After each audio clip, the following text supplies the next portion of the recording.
So I want to know if Jared Leto, is he going to be in this movie, or are they just going to kind of wrap up Harley and Joker's story by kind of never showing his face, but just showing him throwing the belongings out the window? Also, Jared Leto did post on his Snapchat story, very ominously, just a black screen with one clown face emoji. Oh, well, if he posted that, then yes, he's coming back.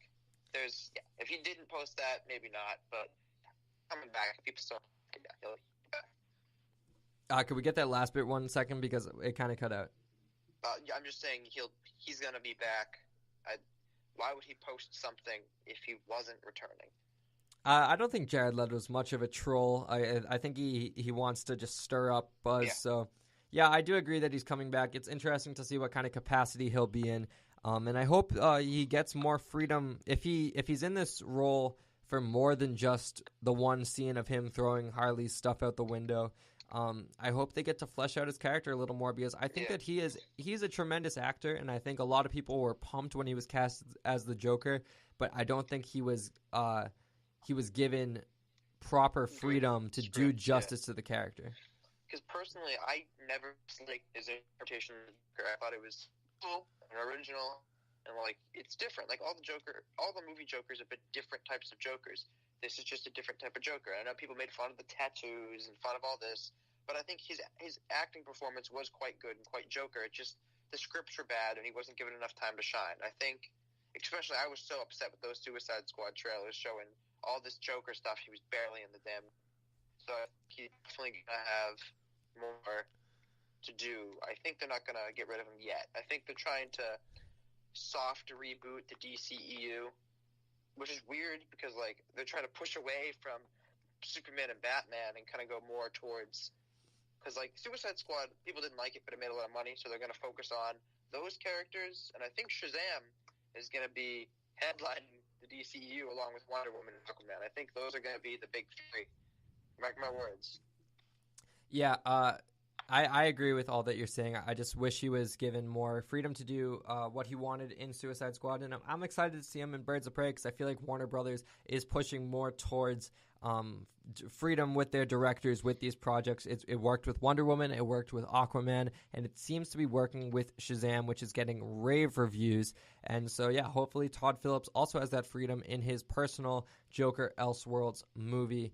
All right, we are going to move on now to a new Godzilla TV spot. We won't spend too much time on it, but it just highlighted a lot more cool stuff that we're getting with these giant kaiju monster action and violence, and the great city of Boston, Massachusetts is featured in the TV spot as Fenway Park is getting destroyed by... Wait, what? Yeah, well, if you didn't notice, the signs that are being knocked down, there's a Dunkin' Donuts sign, and then there's the stadium lights of Fenway Park. So one of these big fights is going to take place in Fenway Park. That's awesome. Yeah, I'm so excited for this movie. I wonder if the Godzilla boat will make an appearance. What is the Godzilla? No, yeah. The boat that, yeah, I know what you're talking about now. I wonder if that will make an appearance. That would be kind of funny. A bit of a tongue-in-cheek reference. Yeah, this trailer didn't show really anything new, and I would say it didn't give away plot, but the plot of this movie is kind of simple. Godzilla and maybe Mothra are going to team up and fight these giant titans of yesteryear, and it's a big CGI movie that doesn't have a ton of A-listers in it. We have people who are recognized, Millie Bobby Brown. We have Tywin Lannister, I believe, is in this movie from Game of Thrones, or I think it might be Stannis. That's my apologies. I think we also have a guy. He was rumored to play Cable and X-Men. He is in this. A lot of people basically that I don't know their names exactly, but I recognize them from Hollywood. This movie, the budget is being focused on the CGI, which looks impeccable. It looks amazing. And I'm very excited for this movie. It's the definition of a summer blockbuster in the terms that, it's popcorn munching action. And I really enjoyed the first Godzilla with all the crazy fights. And this one seems to be focusing, we're going to get a lot more of these fights between these giant ancient beings. So, Mike, after seeing this TV spot, did it get you more excited, or are we just completely focused on Endgame right now? I think I think this is going to be the movie to watch after Endgame. It's very exciting. It's cool to see some of the classic Godzilla monsters kind of come back. Because I don't really think a lot of them haven't been on big American movie screens ever. Mostly it's just Godzilla, and the other ones are kind of kept to the native of Japan. But it's going to be cool to see things like Mothra and King Ghidorah and Rodan kind of come back to the big screen in CGI form. And Godzilla kind of wreck them all. I do hope there's more fights. I think that the one thing I didn't like about 2014's Godzilla was there wasn't enough Godzilla. But I still like the movie. I just wish they had more Godzilla, and I think this is going to fix that. I think we're going to see a lot of monster fighting. Yeah, I agree. I will agree with you on that part that we didn't get a lot of Godzilla in the first one, but that ending fight was just so sweet, and that kind of blocked my mind of anything that was negative about that movie. But yeah, it's not a perfect movie. It's not going to win any awards, maybe just for visual effects. But it's one of those movies. It's a popcorn muncher, and sometimes those are just great movies to see over the course of the summer. So Godzilla 2 comes out later this summer after Endgame. I believe it's in the heart of May. All right. Yes. Before we wrap up today's show, we actually have two more quick things to talk about. Wanted to go back to Suicide Squad talk and all that. Jai Courtney is officially returning as Captain Boomerang, which kind of puts some water on the fact that this is a complete reboot, because obviously we are getting some of the characters from the original in this movie, as long as a lot of new team members.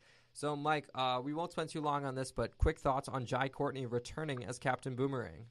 I like that. I thought Captain Boomerang was a good part of that movie. So that's cool. I hope maybe they'll bring back Slipknot. Maybe we'll see some Slipknot. Well, Slipknot got his head blown off, so yeah, I don't think we'll be seeing him anytime soon.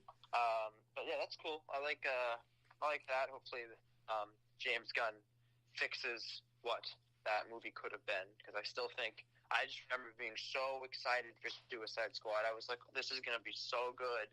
The trailers look so cool. The music's so much fun. And I sit there and I was just so disappointed. Yeah, I agree with that. Jai Courtney is one of the more frustrating actors, I feel, in Hollywood, because for a while he was getting these A-list roles. He was in Terminator Genesis, which I absolutely hated. I hated him in the role of, I believe he was not John Connor, but the guy that Sarah Connor, the father of John Connor. I forget, Kyle Reese. He was Kyle Reese. I hated him in that role, and I just thought, why is Hollywood pushing this guy on us? And then he was perfect in Suicide Squad. He plays well in an ensemble. He plays the character of Captain Boomerang well. And yeah, I'm excited to see him return. Out of all people in the original Suicide Squad, I think he's one of the people I would have wanted the most to return, because I enjoyed his performance. And most of the characters are kind of, inconsequential. We don't really need them to sell this movie, but I think Captain Boomerang, it's a good shout to have him back. I just hope they don't, no more Rick Grimes. What was his name? Was that his name? Rick Flag. Rick Flag. Yeah, Rick Grimes is The Walking Dead. Yeah. Rick Flag. I don't want him. I don't want Katana. That was, oh my god, that was so bad. We'll definitely have to cover Suicide Squad on this show, because I want to just get all of Mike's rage towards that movie on recording. That would be a lot of fun. All right. That would be. Our final story of today before we wrap up is Mark Hamill has officially come out and said that he is voicing Chucky in the Child's Play reboot.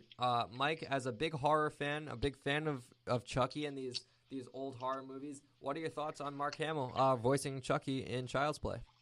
I'm really happy about it. I think he's going to do great. He's not a lot of people know this, but Mark Hamill is actually a very accomplished voice actor. I think he's had more voice roles than live action roles. I mean, you know him for Luke live action.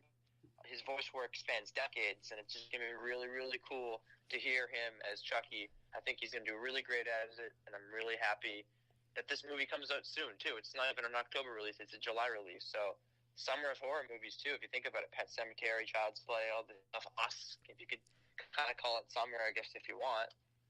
Yeah, absolutely. What Mike's alluding to is Mark Hamill voiced the Joker for many years in the Batman the Animated Series and in all the Batman Arkham games. So he's been the Joker for a while.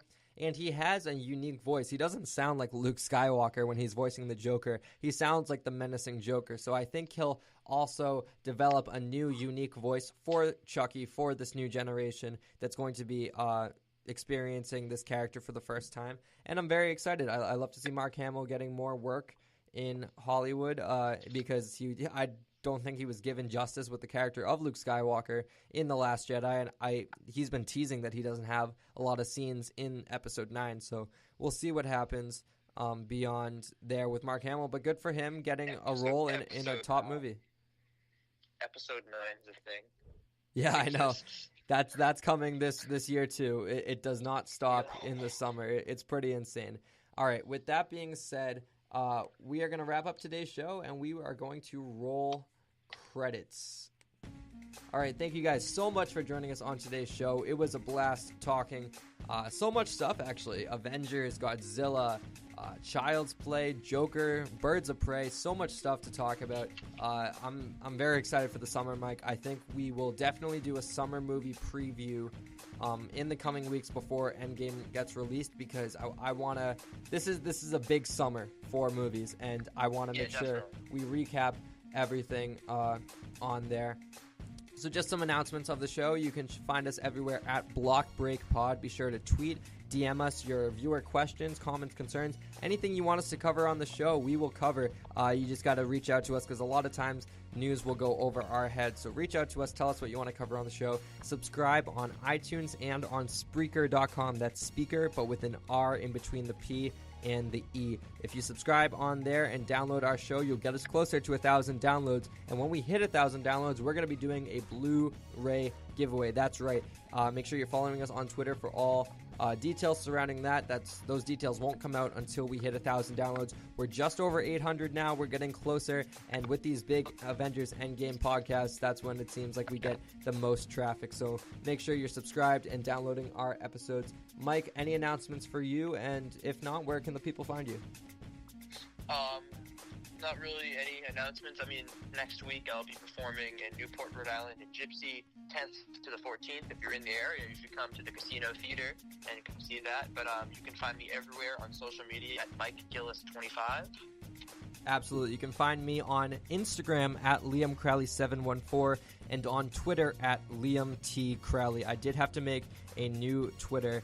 So, I got locked out of my other one, but not to fear. Just follow me at Liam T. Crowley on Twitter, at Liam Crowley714 on Instagram. And also, make sure you guys check out Collider After Show on iTunes Podcasts. They do a good recap of all things Collider. We always give a good shout to Collider. They're very reputable for their stories, and we give a lot of reads to what they cover on this show, and they provide us with a lot of... Would you say they're friends of the show yet, or...? Maybe not friends of the show yet, but a good friend of the show, actually, is Action Movie Anatomy, also on iTunes through the Popcorn Talk Network. Make sure you guys are subscribed to them, because they cover a lot of cool movies. They'll be covering Scott Pilgrim vs. the World tomorrow, so be sure to tune into that. And they cover a lot of action movies, big-budget movies on that show. So make sure you guys are checking out Action Movie Anatomy and the Collider After Show on iTunes. With that being said, I've been Liam Crowley. I said it once, I'll say it again. Everywhere at Liam Crowley714 on Instagram, Liam T. Crowley on Twitter. Mike, one more time for the people. Sorry, guys. I've been Mike Gillis, everywhere at Mike Gillis25. All right. Thank you guys so much for joining us. Avengers Endgame is a few weeks away. If you're not going to the movies this weekend, make sure you save your money and get your tickets as soon as possible. It's going to be insane, and we are so excited to talk more about it in the coming weeks. Thank you guys so much for joining us on today's show, and we will see you next time.